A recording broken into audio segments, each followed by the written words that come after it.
বলতে পারো এ বিশ্ব চরাচরের সবচেয়ে বড় দূরত্ব কোনটি? পৃথিবী থেকে নক্ষত্রগুলোর দূরত্ব? না, তাহলে ওই যে সীমাহীন মহাশূন্য যতদূর বিস্তৃত সেই দূরত্ব? না, তাহলে কি জন্ম থেকে মৃত্যুর মাঝে যেই দূরত্ব সেই দূরত্ব? না, তাও না। এই বিশ্ব ব্রহ্মাণ্ডের সবচেয়ে বড় দূরত্ব হচ্ছে দুটো হৃদয়ের মাঝের দূরত্ব। যখন একটি হৃদয়ের গহীনে আরেকটি মানুষের জন্য বিরামহীন ভাবে হু হু করে রক্ত নদী বয়ে যায়, অথচ সেই আরেকটি মানুষ সেই মানুষটার অতি নিকটে থেকেও থেকে যায় অনুভূতিহীন, নির্বিকার, হৃদয় শূন্য।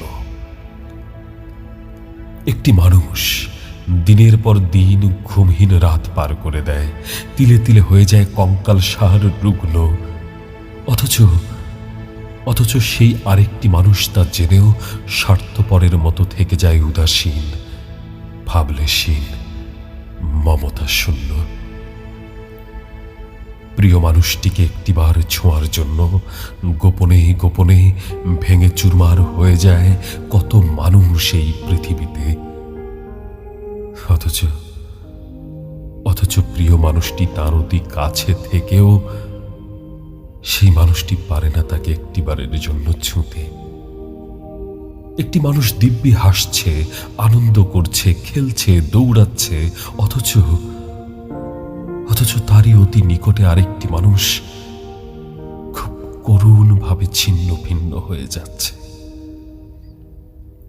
এক বিপন্ন, দুঃসহ, দূরধিগম্য, রহস্যময় দূরত্ব। এই জগৎ সংসারের সব দূরত্বই একসময় অতিক্রম করা যায়, যত বড়ই হোক সে দূরত্ব।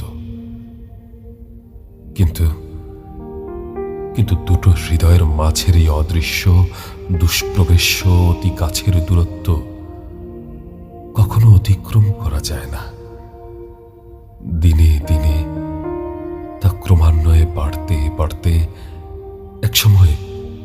একসময় তা হয়ে যায় ম্লান, নিশ্চিহ্ন।